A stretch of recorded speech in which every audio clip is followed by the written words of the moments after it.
관점과 쟁점으로 보는 국사인문에 대해서 말씀드리겠습니다. 역사에서 가장 중요한 것은 관점이라고 볼 수가 있습니다. 또 역사관이라 그러죠. 관자가 붙는다는 건 그 관자는 볼 관자인데 역사를 어떻게 보느냐라고 하는 이야기죠. 이 말은 무슨 뜻이냐면 누구의 눈으로 역사를 바라보느냐라고 하는 이야기입니다.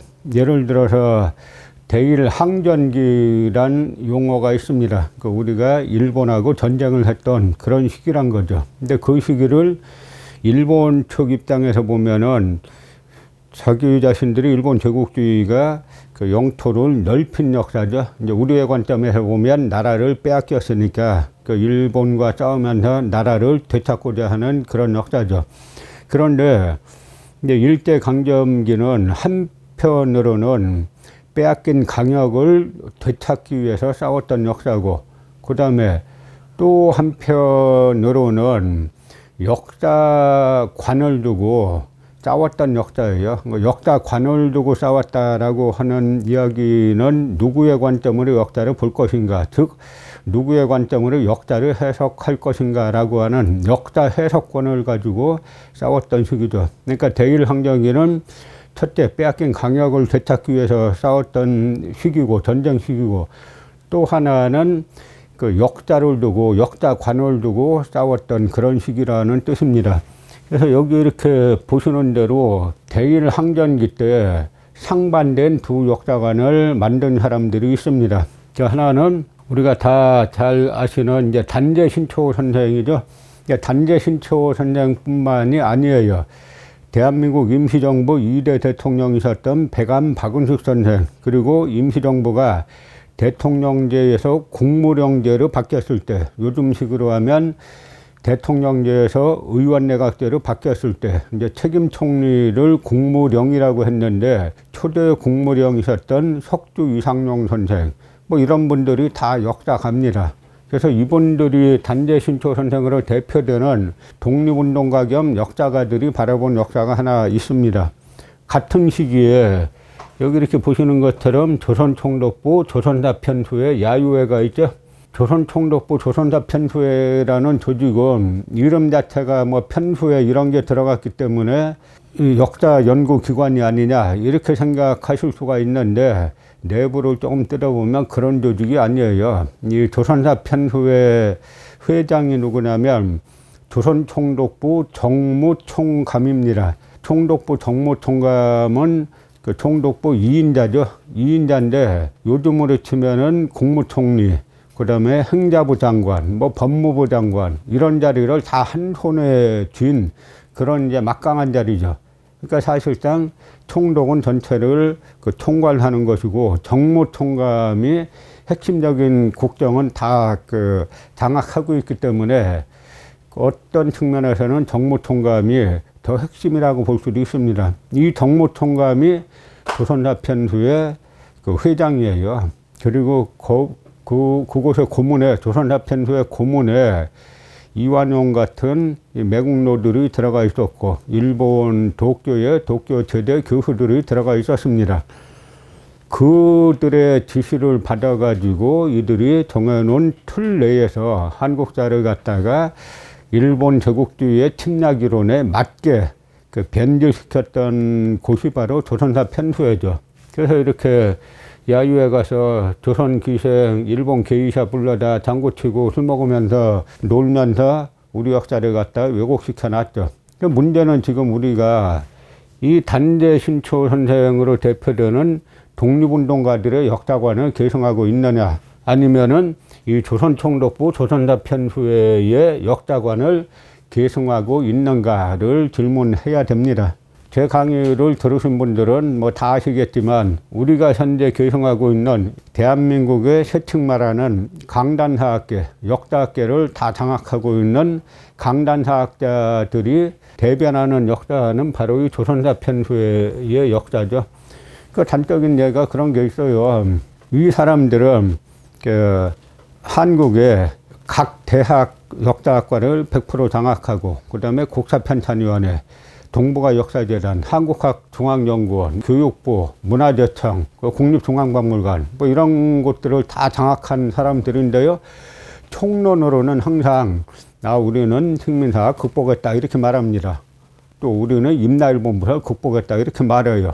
그런데 일제강점기의 역사관은 이 단재신초 선생으로 대표되는 역사관하고 독립운동가들의 역사관하고 그 다음에 이 조선총독부 조선사편수회의 역사관하고 이 둘의 대립이에요. 그런데 이 조선사편수에서 만든 게 식민사관이죠. 그런데 이 식민사관을 극복했다라고 하면은 그 다음에 극복했는지 안 했는지는 어떻게 알 수 있냐면 이 단재신초 선생을 비롯해서 백안박은식, 석두 이상용 이런 분들의 역사학을 지금의 한국의 대학교 사학과나 그 다음에 뭐 국사편찬위원회, 동북아 역사재단, 한국학중앙연구원, 뭐 문화재청, 뭐 국립박물관 이런 데서 어떻게 대접하는지를 보면 알 수 있죠. 대한민국 사학과 들어가서 학사, 석사, 박사 학위를 마치는 그 장구한 시간 동안에 단재신초 선생에 대해서 단재신초 선생의 역사관을 가르치는 커리큘럼이 하나도 없어요. 전부 다 이쪽 역사관만 가르치는 커리큘럼이죠. 그러면서 총론으로는 그 식민사 극복했다 이렇게 말하는 겁니다. 강론 들어가 보면 100%예요. 100%. 이분들의 역사관을 가르치는 곳이 없어요. 제가 역사학으로 학사, 석사, 박사를 다 했는데요. 한 번도 배워본 적이 없어요. 제가 다닌 학교뿐만 아니라 우리나라는 학파가 하나밖에 없어요. 식민사학계. 모두가 똑같죠. 그러면서 총론으로는 항상 우리는 식민사 극복했다 이렇게 말하면서 국민들을 속이는 겁니다. 그러다 보니까 이 남북한의 역사관이 아주 다릅니다. 남한 강단사학이 조선총독부 조선사편수의 역사관을 그대로 계승했다는 증거를 들 수 있는 게 또 북한의 역사학이에요. 예를 들어서 우리는 북한의 역사학하면은 나중에 북한의 뭐 김일성 주석을 비롯한 그 아버지인 김영직 이런 인물들이 등장하고 난 이후부터 달라지는 것으로 많이 생각하는데 천만의 말씀이죠. 뿌리부터가 달라요. 그 한 단적인 예로 고조선 강역을 바라보는 남북한의 역사관을 하나 단적으로 보겠습니다. 이 지도는 1962년 그 북한학자 리지른이 그 북경대에서 박사학위 논문을 받은 걸 갖다가 책으로 출간한 건데요. 1962년에 뭐 하나만 설명드리면 위만조선의 수도였던 왕검성이 어디냐. 북한에는 1962년대에 만든 지도에 지금 왕검성이 여기에 있죠. 그 요동반도 요하 그 근처에 왕검성을 그려놨습니다. 그런데 남한학계의 국사학계의 태두라 그러죠. 이 사람들이 말하는 국사학의 나라국이 대일본제 국인지 대한민국인지 저는 의심스럽다 그랬죠. 그런데 왕검성을 어디 그려놨냐면 여기 평양에다가 그려놨죠. 여기다 그려놨어요. 남한 강단사학의 태두라는 사람은 위만조선의 그 수도였던 도읍이었던 왕검성을 평양에 그려놓은 반면에 북한 역사학계는 지금의 만주에다가 그려놨어요. 이 논리가 왜 중요하냐면 나중에 한사군의 중심지인 낙랑군의 위치 때문에 중요한 건데요. 그 낙랑군의 위치에 대한 기본 학설이 뭐냐면 위만조선의 도읍지에 중국 한나라가 위만조선을 무너뜨리고 한사군, 낙랑군을 그 자리에 설치했다라고 하는 건데요. 그러면 여기에 평양에 왕검성을 설치해놨으면은 여기가 곧 낙랑군이 되는 거예요. 이거는 이제 총독부에서 주장한 거죠. 반면에 북한학계는 이 지역이 그 요동반도에 왕검성이 있다라고 말하는 겁니다. 그러니까 결국 한사군, 낙랑군도 이 지역에 있게 되는 거죠. 그런데 요 근래에 와서는 남한의 민족사학계가 1차 세력 공부가 상당히 축적이 되면서 낙랑군은 바로 이 지역에 있었다라고 하는 견해가 대두하고 있습니다. 그러나 이 견해는 다 위만조선의 강역이 만주거나 하북성 일대까지 있었다라고 하는 그 전제에서 그 나오는 결론들이죠. 반면에 남한강단사학계는 조선총독부에서 만든 것처럼 이 평양에 랑랑군이 있었고 나머지 4군도 다 이 북한 강역 어디쯤에 있었다는 겁니다. 그러니까 결론이 지금 그 중국에서 동북공정을 진행하면서 북한 땅을 자기네 거라고 주장하는데 가장 중요한 논거가 바로 한사군이에요. 그러니까 이 논거를 만든 것이 바로 조선총독부인데 그 관점을 갖다가 남한강단사학계는 아주 충실하게 따르고 있다는 걸 알 수가 있습니다. 그러면서 항상 총론으로는 우리는 식민사학 극복했다. 그러놓고 나서 강론 들어가면은 식민사학을 반복하는 되풀이하는 그런 이제 이중적인 행태, 상호 모순적인 행태가 남한강단사학계에는 아주 팽배해 있습니다. 그렇게 된 뿌리를 찾으려면 역사는 항상 뿌리를 찾아봐야 돼요. 그 뿌리가 어떻게 되냐면 아까 제가 말씀드린 것처럼 일제강점기 때 조선사 편수회가 하나 있었고 그다음 단재신초 선생으로 대표되는 그 독립운동가들 역사학, 민족주의 역사학이 하나 있었습니다. 해방공관에서 우리가 해방공관이라 그러면 1945년 8월 15일부터 1945년 8월 15일 이 땅에 이제 환국정부가 들어설 때까지를 보통 이제 해방공관이라고 말하는데요. 해방공관에서 역사학을 전문적으로 수행할 수 있는 학자 집단을 굳이 분류를 한다면 이렇게 세 학파로 분류를 할 수가 있습니다. 하나는 민족주의 역사학계, 또 하나는 사회주의 역사학계, 또 하나는 일제식민사학계. 그러니까 일제식민사학계는 바로 조선총독부 조선사편수회의 역사관을 추종하는 그러한 그 역사학을 뜻하죠. 그러니까 우리가 한번 생각해 보면 1945년 8월 15일 해방이 됐어요. 가장 먼저 없어져야 될 게 뭐겠어요? 근데 이거겠죠? 이거부터 외국 같으면 이거부터 싹 지워버렸을 겁니다. 그리고 요 지형이 그대로 정치에도 그대로 반영이 되는 거죠. 예를 들어서 이제 프랑스 같은 경우는 예를 들어서 이제 민족주의 독립운동을 추진했던 우파 레지스탕스들이 이제 인민전선을 만들죠. 그리고 사회주의 계열의 좌파 레지스탕스들이 사회당을 만들어서 이 둘이 서로 여야가 돼가지고 프랑스 전국을 지금까지 끌고 오고 있는 겁니다. 이건 말하자면 나치 계열이니까 이쪽은 철저하게 청산했는데 오히려 이 우파 독립운동가들이 그 프랑스의 우파 레지스탕스들이 더 가혹하게 어떻게 보면은 가혹하다는 표현이 뭐 과하지 않을 정도로 이 나치 청산에 아주 앞장을 섰습니다. 그런데 우리나라는 이것이 마찬가지로 정치가 그렇게 된 것처럼 역사학계도 똑같았어요. 그러니까 우리나라는 그 진행이 어떻게 됐는지를 한번 살펴보겠습니다. 이제 이기백 서강대 교수였던 분인데요. 그 이기백 교수가 쓴 한국사실론, 이게 공무원 시험에 아주 단골 교재였어요. 그런데 이기백 교수가 한국사의 세 학파를 나눴어요. 뭐냐면 첫 번째가 민족주의학, 두 번째가 유물학원. 그러니까 아까 우리가 조금 전에 살펴본 것처럼 민족주의 역사학계, 그 다음에 유물학원은 사회주의 역사학계, 맞죠? 그런데 하나, 일제식민사학계 어떻게 됐어요? 일제식민사학계는 사라지고 실증사학으로 이름표를 바꿔 달았죠.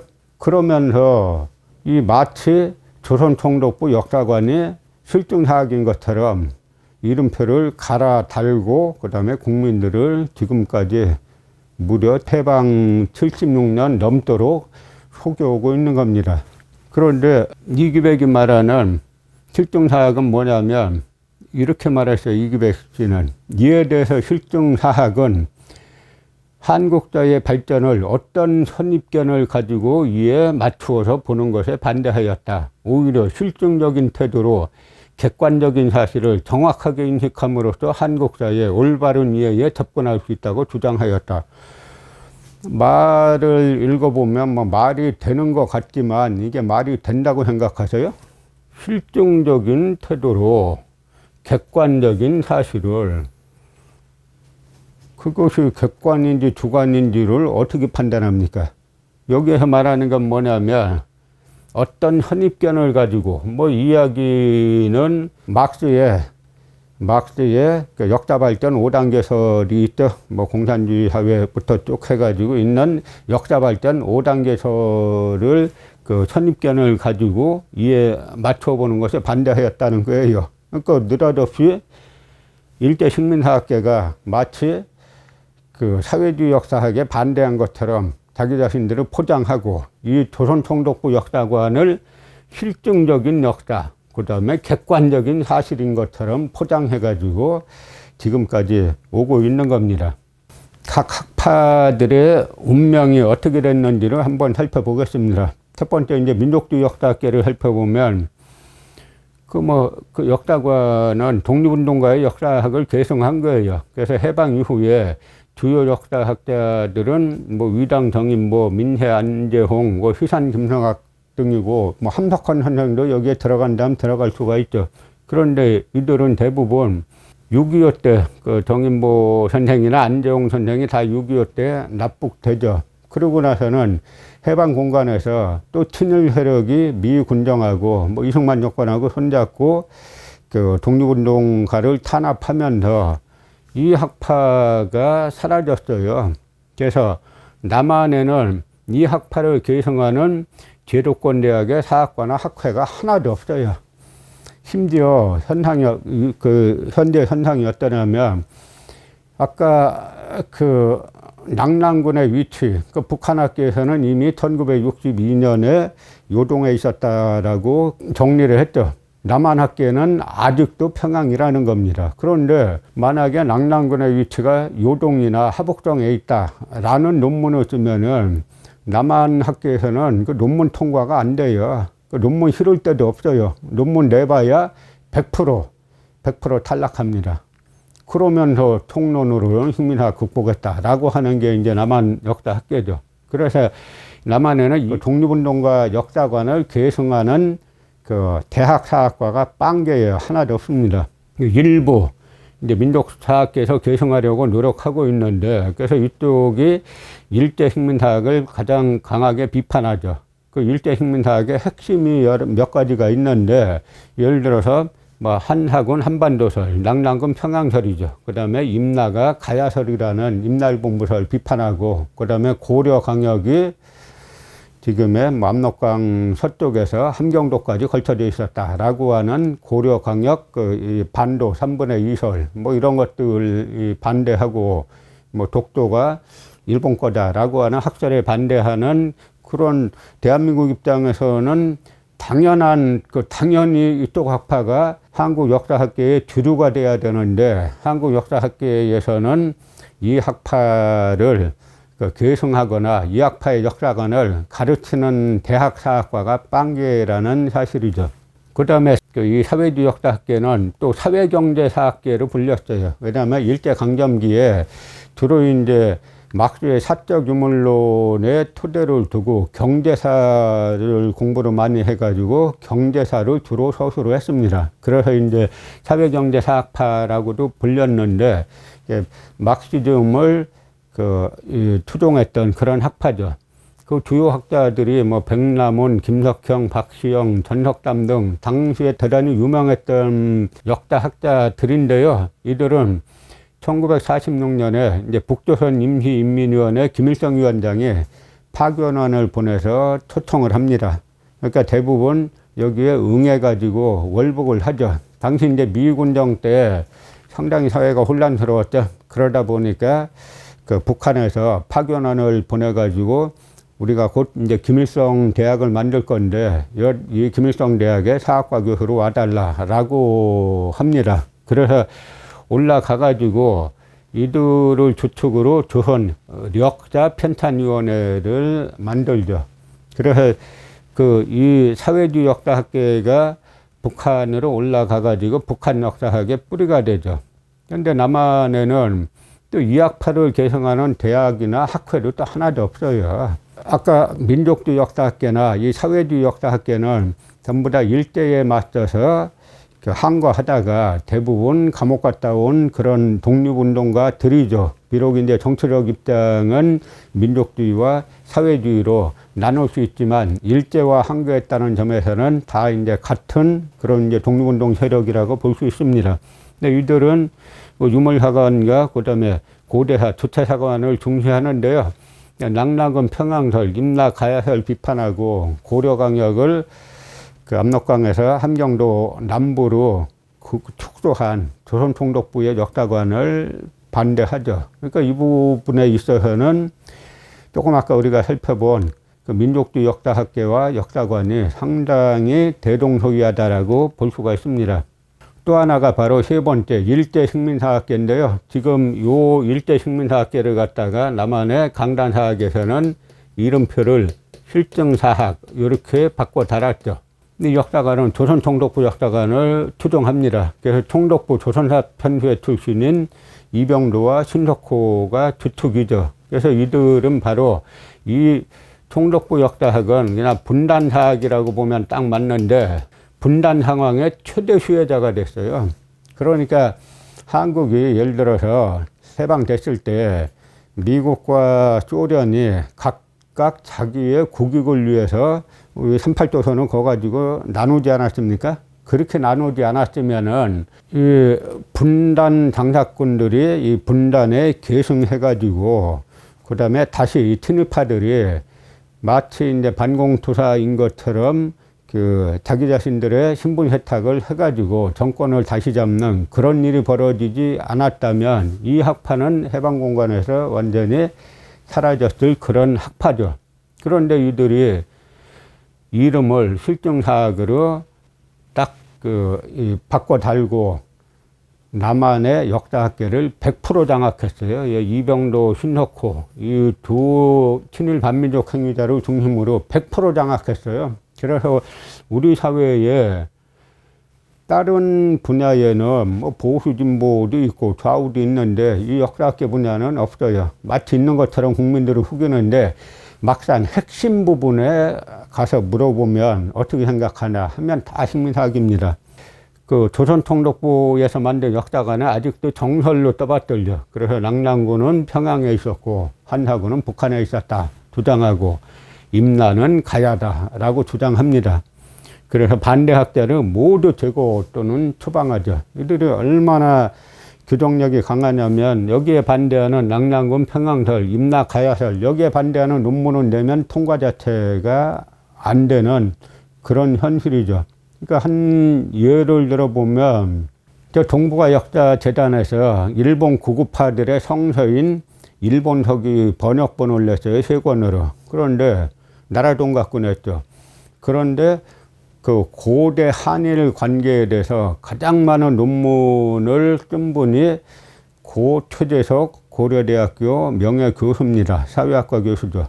이분은 이 고대 한일 관계, 그 다음에 그 일본 서기는 직접 본인이 영문판까지 낸 일본 서기에 관한 한 한국에서 연구 가장 많이 한 학자죠. 그런데 동북아 역사재단에서 나라돈을 가지고 일본 서기 3권짜리 번역본을 내면서 뒤에 참고문헌을 달았는데 참고문헌만 수십 쪽이에요. 그런데 그 참고문헌에 뭐 이마니시 류니 하는 수에마스 야스카즈니 하는 악질 일제식민사학자들은 다 집어넣어 놓고 이 최재석 교수는 300편의 논문이 있는데 이름 자체를 지워버렸어요. 그러니까 반대학자는 모두 제거하거나 추방하죠. 그러니까 300편의 학술 논문을 없는 거로 만들 수 있는 그런 집단이 바로 지금 실증사학으로 이름표를 갈아단 일제식민사학계입니다. 이들의 특징은 분절적 사고예요. 고대사, 중세사, 근현대사 따로따로 봅니다. 그래서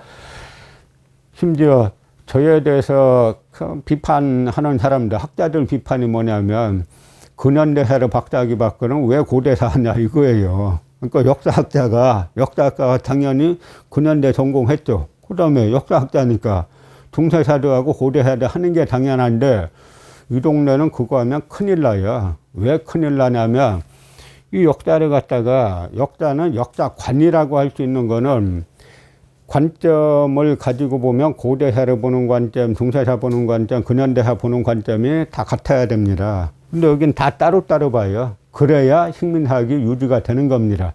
전체적인 관점으로 보면은 존속할 수가 없는 거죠. 그러니까 따로따로 보니까 식민사학이 유지가 되는 건데, 대한민국이 지금 현재 대단히 이제 불행하게 된 이유, 그리고 이 정신이 혼란스럽고 한 이유가 전부 다 사회가 혼란스럽고 한 그 뿌리를 찾아보면 이 조선총독부 역사학계 조선사 편수회 요쪽이 실증사학이라는 이름표로 바꿔 달고 이 나라의 모든 역사 학문 권력을 장악하고 있는 데서 비롯되는 겁니다. 이 사람들은 아직도 1945년 8월 14일에 사는 사람들이지 8월 15일 광복을 맞은 사람들이 전혀 아닙니다. 그러다 보니 이 사람들 이야기를 소위 실증사학이라고 이름표를 갈아단 조선총독부 조선사 편수회의 역사관을 추종하다 보니까, 해방위에도 추종하다 보니까 스텝이 꼬일 수밖에 없어요. 그래서 말이 일단 장황하고 무슨 말 하는 건지 알기가 힘들어요. 그래서 남한역사학계의 태두라고 하는 이 이병도 씨가 한 말을 한번 살펴보겠습니다. 역사를 새롭게 고찰한다고 객관을 몰각한 주관이거나 어느 한 편벽된 학관에 치우치거나 또는 사실을 고립된 표본으로 고찰한다면 그것은 잘못이다. 항상 객관을 토대로 삼아 시야를 넓히어 다각적으로 또 종적, 횡적, 심적, 물적인 관련 아래 공정하게 고찰하여야 한다. 이게 말이라고 볼 수 있어요, 이게? 객관이라는 거는 뭐예요?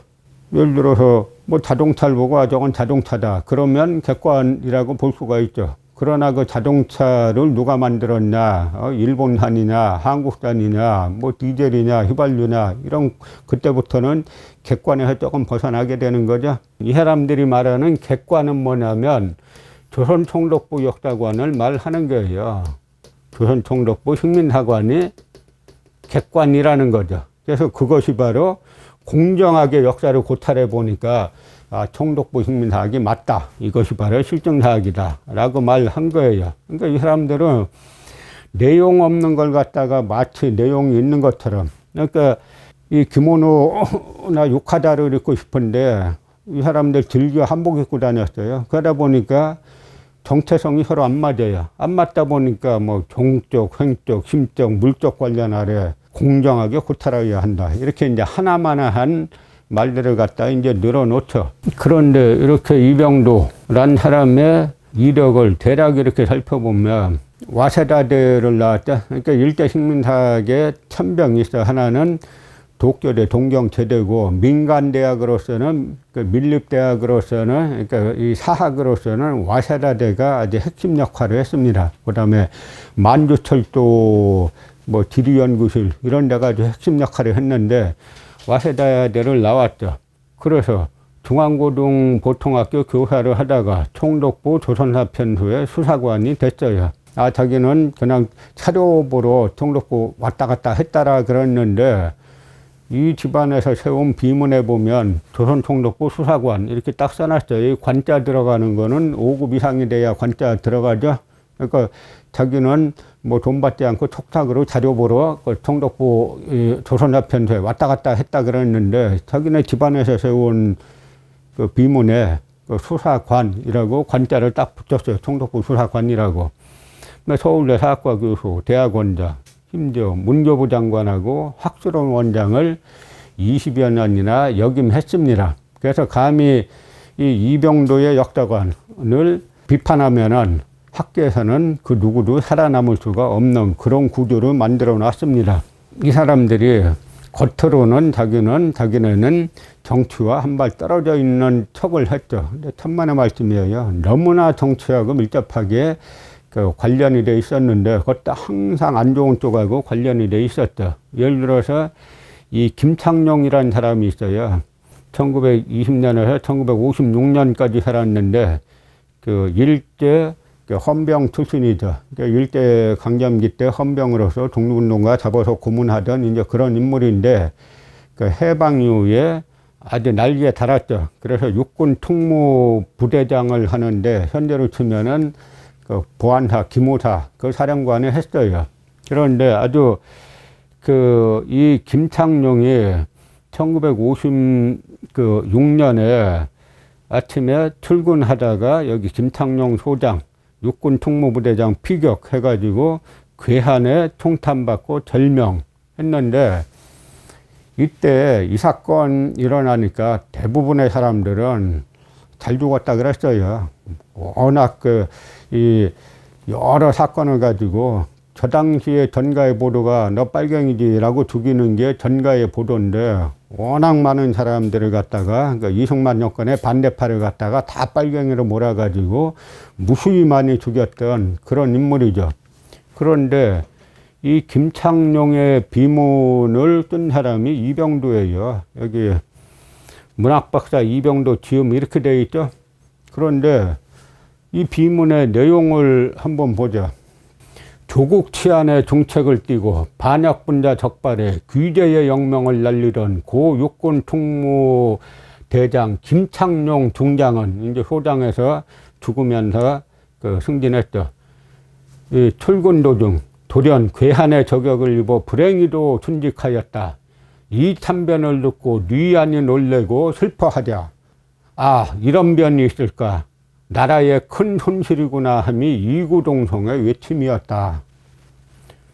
그는 본시 영웅 출생으로 육사를 마치고 구 육군본부 정보국 방첩과장에 취임하여 1회 누차 숙군을 단행하여, 이 숙군이 뭐냐면 이 군부 내에 이승만의 반대 세력들을 다 제거한 것이 이제 숙군이라는 거죠. 숙군을 단행하여 군의 육성 발전에 이바지하였다. 그래서 예를 들어서 물론 이제 당시 군 내에 이게 남로당 세력도 들어와 있었습니다. 그런데 이때 여순 사건이 일어나자 군 내에 남로당 세력을 갖다가 발본해관한다는 이유로 아주 이제 광범위하게 숙청을 했어요. 이때 사실은 이제 박정희 대통령도 이 당시에 군에 걸려가지고 원래는 사형당하게 돼 있었는데, 남로당 계열로 몰려서 사형당하게 돼 있었는데, 강영훈 총리가 그 당시에 중장급이었는데 강영훈 총리가 살려줬다고 하고 여러 말들이 있죠. 어쨌든 이때 총살 당하면서 대한민국 만세라고 외치고 죽은 사람이 여럿 있어요. 그러니까 자기가 마지막 죽을 때 대한민국 만세라고 외치고 죽는 사람이 남로당 출신일 리는 없는 거죠. 그러니까 여기에서 광범위하게 숙군이란 명목으로 이 독립운동 계열들, 광복군 계열들로 대거 이제 숙청을 당했습니다. 또 특히 동란 중에는 군검경 합동수사본부로 본부장으로 맹활동을 개시하여 간첩, 오렬분자, 기타, 요 기타가 아주 의미심장한 거예요. 기타를 검거 처단함이 근 25,000명, 전시, 방첩의 특수임무를 달성하였다. 김창룡이 25,000명을 죽였다는 거예요. 간첩, 오렬분자, 기타를 검거 처단한 인물이 25,000명이라는 겁니다. 이 중에 중요한 게 이 기타죠, 기타. 얼마나 많은 사람들이 이 김창룡에 의해서 빨갱이로 몰려서 죽었는지 숫자 세기도 힘든데, 그러니까 이병도는 25,000명이라고 조사를 했어요. 이러한 김창룡에 대해서 이런 식의 그는 이렇듯 나라에 유공하였다. 그 사람됨이 청명하고 부지런하고 또 불타는 조국애와 책임감은 공사를 엄별하여 직무에 진수하더니 급기야 그 직무에 죽고 말았다. 아, 그는 죽었으나 그 흘린 피는 전투에 흘린 그 이상의 고귀한 피였고 호는 길이 호국의 신이 될 것이다. 이 사람이, 김창룡 같은 사람이 호국의 신이 된다라고까지 이렇게 극찬한 인물이 이병도인데, 이 이병도라는 사람이 대한민국 국사학계의 태두라고 하는데, 그래서 저는 이 사람들이 말하는 국사학이 대일본 제국 사냐. 김창룡하고 자기하고는 이병도 씨는 아마 동질감을 느꼈을 거예요. 자기 자신은 총독부식 속에 조선사편부에 근무했고, 김창룡은 일제 헌병오장으로 근무했고, 그러니까 같이 이제 일제에 복무했던 그런 사이니까 그렇게 아주 동질감을 느꼈을 수가 있죠. 그러면 또 한 명, 이병도와 더불어 한국 국사학계의 간판 스타였죠. 이병도는 주로 서울대학교 사학과의 교수로 있으면서, 그리고 학술원 원장으로 있으면서 제자들을 많이 길렀고, 이 신석호는 국사편찬위원회를 주도했고, 그 다음에 고려대학교하고 성균관대학교의 사학과 교수로 있으면서 제자들을 많이 길렀죠. 그러니까 다들 한국의 역사학자들 전부 다 이 테두리 내에 이병도와 신석호에 다 손바닥 안에 노는 겁니다. 그래서 신석호를 보면 경성 제국대 사학과를 졸업했어요. 그리고 총독부 조선사편부의 수사관을 했죠. 그리고 1940년에 일본기원 2600년 기념장을 받아야, 일본 서기는 그 내용 자체가 그 거짓말이 많다 그랬죠. 먼저 연대부터 안 맞아요. 그래서 일본 서기는 연대를 갖다가 1000년 이상 끌어올린 책입니다. 그래서 서기전 이 일본 야마도 외란 나라는 빨라야 이 서기 3세기 말이나 4세기 경쯤에 처음에 시작되는데, 이걸 갖다가 BC 660년에 시작하는 것으로 1000년 이상 조작을 했어요. 그러니까 이제 요 BC 660년에 시작한 걸로 하니까 1940년이 야마도에 일본이 기원한 2600년인데, 여기에서 기념장을 수여받을 정도니까 얼마나 친일적인 성향이었는지 이 훈장 아무나 받는 거 아니에요. 얼마나 친일적인 인물이었는지 잘 알 수 있죠. 그 다음에 해방 후에 고려대 교수가 됐고, 그 다음에 국사편찬위원회 설립을 주도했습니다. 그리고 혁명재판사 편찬위원회 위원이 됐고, 그런데 국사편찬위원회 사를 1990년에 만들었어요.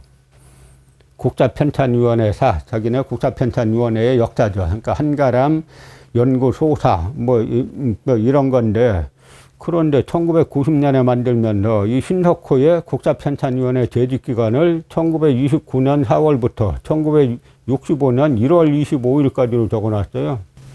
1929년에 대한민국이란 나라가 있었죠. 어디 있었냐면 상해에 있었죠. 여기서 이 사람들이 말하는 나라국이 대한민국이 아니라 대일본 제국이다. 제국이다라는 속내가 그대로 드러난 거예요. 이 신석호가 1929년부터 국사편찬위원회에 재직했다는 겁니다. 그러니까 이 사람들은 국사편찬위원회를 바로 조선사편부회가 이름만 바꿔 단 거다. 그러니까 일제 식민사학이 실증사학으로 이름만 바꿔 단 것처럼 국사편찬위원회는 조선사편부회가 이름만 바꿔 단 거다라고 스스로 자백한 거나 마찬가지죠. 또 이 신석호도 이병도 못지않게 아주 정권하고 엄청 밀착이 돼 있던 인물이죠. 그래서 신석호가 5.16 군사 쿠데타가 일어나니까 당시 이제 군사혁명 최고회의라는 게 있었는데, 그 최고회의보 1962년에 6.25와 우리 민족의 방향 반공특집 이런 데 이제 글을 썼어요. 뭐라고 썼냐면 신석호가 우리나라는 조선왕조 후반기 약 300년간 당파 싸움으로 사회가 부패하여, 이거 전부 다 일본인 식민사학자들이 당쟁 망국론을 편 거죠. 조선은 당쟁 때문에 망한 게 아니라 당쟁이 끝나고 노론 일당 독재가 시작되면서 나라가 쇠퇴하게 된 겁니다. 지금 우리는 정치를 보면 정치가도 싸운다고 욕하죠. 싸운다고 욕하면 안 되는 거예요. 정치가는 서로 싸워야 되는데 뭘 갖고 싸우느냐, 그 내용을 보고 비판해야 되는 겁니다. 아무 서로 다를 바 없는 걸 가지고 유전투구하면 비판을 해야 되지만, 분명히 다툴 만한 가치가 있는 거 가지고는 더 치열하게 싸워야 되는 거죠. 그런데 일제 식민사학자들이 당쟁 망국론, 저 조선은 당쟁 때문에 망했다라고 하는 걸 갖다 그대로 써놨죠. 당파 싸움으로 사회가 부패하여, 이 당파 싸움할 때는 사회가 덜 부패했어요. 왜냐하면 예를 들어서 조선 선조 때에 누가 그 상인으로부터 쌀을 뇌물로 받았다라고 해가지고 아주 철저하게 조사가 됐어요. 이게 서로 당이 갈려져 있으면은 상호 감시 기능이 있어요. 그런데 당쟁이 끝나고 노론 일당 독재가 시작되면서 그 다음에 야당이 없어지다시피 하니까 노론 한 당이 부패할 수밖에 없게 되어 있죠. 그 노론의 마지막 당수가 바로 이완용이에요. 그리고 저 이병도란 사람은 이완용의 이 손잡벌 되는 그런 집안 사람이죠. 그러니까 이 신석호 이 사람도 관점 자체가 똑같죠. 일본 식민사학자들하고. 당파 싸움으로 사회가 부패하여 결국 일제의 침략을 받게 되었던 것이다. 그 논리가 뭐냐면 조선이 잘못해서 일제가 들어왔다는 거죠. 물론 뭐 조선이 잘했으면은, 조선이 예를 들어서 정조임금이 중간에 독살할 끝에 이 중간에 죽지 않고 그 정조가 좀 더 오래 살아가지고 그 시스템이 계속 이어졌으면, 그래서 이가완이나 정약용이나 그런 이제 남인계열 개혁 정치가들이 그 정승이나 판서급으로 나라를 개혁 개방의 방향으로 계속 이끌어 갔으면 안 망했을 가능성이 있죠. 그 다음에 또 특히 북한 공산주의자들과 싸우고 있는 우리로서는, 그러니까 항상 분단의 수혜자들이죠. 더욱 일치단결하여 국가와 민족을 위하여 올바른 정치를 해나가야 할 터인데, 해방 직후부터 민족진영은 사분오열하여 서로 헐뜯고 정권과 이권을 획득하기에 혈안이 되었고, 그래서 4.19 혁명으로 인하여 민주당이 정권을 잡았으나 그들도 또한 부패하고 부정불법을 감행할 뿐만 아니라 오히려 자유당보다도 무능하여, 그러니까 자유당이 낫다는 거죠. 민주당보다는. 공산 간첩과 용공주의자들이 판을 쳐도 수수방관하여 대한민국의 장래가 매우 위험하게 되었으므로 박정희 의장을 중심으로 한 국군장병이 일어나 5.16 군사혁명을 일으키게 되었던 것이다. 완전 5.16 군사 쿠데타를 구국의 결단으로 아주 옹호하죠. 그러니까 이 4.19 혁명이 일어나면서 역사학계에서도 저 친일 역사학자들 좀 몰아내야 되지 않느냐라고 하는 기운이 조금 일었죠. 그러다가 이제 5.16 군사 쿠데타로 그런 움직임들이 전부 다 진압이 되고, 또다시 이병도, 신석호 같은 친일 반민족 행위자들의 나라가 왔으니까 너무 신나는 거죠. 대한민국의 식민사학이 아주 악성 종양화가 되는 이유가 있어요. 제가 아까 이 분야가 유일하게 보수 진보도 없고 좌우도 없고 조선통독부 역사관 한 통속이라 그랬죠. 그래서 이 역사관의 특징은 분절적인 사고방식이라 그랬죠. 요거 볼 때는, 예를 들어서 근현대사 볼 때는 진보적인 척을 하는데, 조금만 시기 앞으로 가면은 노론만 해야 하고, 조금 더 앞으로 가면 총독부 역사관만 해야 하고, 이런 정신분열적인 역사학이 그 주로 통하는 유일한 나라가 이제 한국이죠.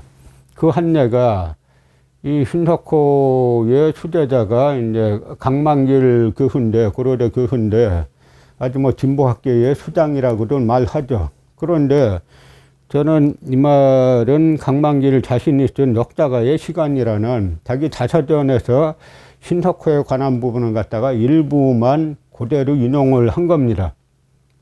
강만길 왈, 이런 지도교수 신석호를 만나지 않았다면 아마 학문 생활을 하기 어려웠을 것이라는 생각이다. 이 같은 은사님들의 교육자로서의 충정과 학자로서의 폭넓은 학문관이 뒷받침되어 역사학 연구자로서의 길을 걸으셨다고 생각하면 그 같은 뜻높은 뒷받침에 부응할 만한 결과가 되었는지 자성하지 않을 수 없다. 그러니 신석호에 대해서 이렇게 평가하는 학자가 일제식민사학을 비판할 수 있겠느냐. 그건 완전 불가능한 요구로 하는 겁니다. 또 사학과를 지망해 신석호 선생님 같은 분을 만나지 못했다면 학문의 길에 들어서지 못하지 않았을까 생각한다. 그러니까 신석호를 만났기 때문에 자기가 학문의 길에 들어설 수 있었다는 거예요. 그러던 어느 날 신석호 선생님이 국평 근처에 다방에서 전화를 걸어서 좀 나오라기에 무슨 일인가 하고 급히 나갔더니 고려대학교에 사의를 표했더니 총장이 후임을 준비하라기에 자네를 추천했으니 다음 학기 강의를 준비하라는 것이었다. 정말 길을 의심했다. 이제 모교에 전임교원까지 되었으니 사람의 일이란 참으로 알 수 없구나 하는 생각이 들었다. 요거는 일부만 제가 발표를 한 겁니다. 그러니까 이 강만길이란 사람의 한국 진보진영 사학계의 나름 거물이라고 하는 이 강만길 씨의 머릿속에 들어있는 친일 반민족 행위자 신석호가 어떤 인물이고, 신석호로부터 어떤 자기가 그를 이제 대접을 받았고, 신석호를 어떻게 생각하는지를 스스로가 이렇게 말하는 거예요. 예를 들어서 대한민국의 어떤 진보 정치인이 이런 선배 정치인, 여기에 유한홍을 한번 대입해보죠. 유한홍을 만나지 않았다면 아마 정치 생활을 하기 어려웠을 것이라는 생각이 든다. 이러한 선배님들의 정치가로서의 충정과 또 구국의 정치가로서의 폭넓은 정치관이 뒷받침돼요. 다 그런 이야기들이잖아요. 이병도 신석호 자리에 이완용을 대입하면은 말이 된다고 생각하시냐고요. 그런데 이것이 통하는 유일한 나라가 바로 이 대한민국이라는 거죠. 그런데 이 강만길 교수가 자기 자서전, 아까 말씀드린 역사가의 시간이란 자서전 뒤에 친일 반민족 행위 진상 규명 일지를 자서전 뒤에 붙여놨어요. 근데 여기에 한 내용을 뽑은 겁니다. 이때 친일 반민족 진상규명위원회가 대통령 직속으로 이제 구성됐고, 이 강만길 교수가 위원장에 선임이 됐죠. 그래서 이때 친일 반민족 행위자로 판정이 되면은 해당 집안에 공문을 보냈어요. 그 공문을 보냈을 때 나온 반응에 대해서 이 강만길 씨 자신이 쓴 겁니다. 조선총독부 중추원 부찬위를 지냄으로써 친일 반민족 행위자로 일단 선정된 김명수의 증손 김종철 씨가 전화를 걸어서 왜 이런 통지서를 보내 다시 불쾌하게 하는가 하고 항의했다. 중추원 찬위를 지낸 홍승목의 증손 홍기훈 씨도 같은 내용의 전화를 걸어왔다. 홍승목은 소설 임꺽정의 저자이며 해방 후 북에 가서 부수상을 지낸 벽초 홍명희의 조부다. 벽초에 붙이는 한일합방 후 자결을 했는데 조부는 조선총독부의 중추원 찬위를 지내 이번 친일 반민족 행위 조사 대상자로 선정된 것이다. 불행한 일이 아닐 수 없다. 홍명희 선생의 부친이 이제 홍범식 선생인데요. 이 군수로 있다가 나라 망하니까 자결하죠. 그리고 이 홍명희 선생의 아들이 홍귀문이라는 분인데 독립운동가죠. 그러니까 이 부친은 자결하고 홍명희 자신은 신간회 부의장을 한 저명한 독립운동가고, 이 아들 홍귀문도 독립운동을 한 3대 독립운동한 집안이에요. 그런데 이 홍범식의 아버지가 홍승목이죠. 중추원 찬위를 지냈다는 겁니다. 그래서 용서할 수 없다. 친일 반민족 행위자다. 라고 해가지고 그 집안에 당신네 집이 친일 반민족 행위 집안으로 선정됐다고 공문을 보낸 거예요. 그러니까 후손이 항의를 한 거죠. 그런데 엄정하면 좋다고 할 수 있어요. 그런데 문제는 여기에 친일 반민족 행위 명단에 이병도 신석호는 왜 빠졌냐 하는 이야기입니다. 이 역사학자들이 친일 반민족 행위 진상규명위원회 회의하면서 위원으로 있으면서 이병도 신석호를 갖다가 빼놨어요.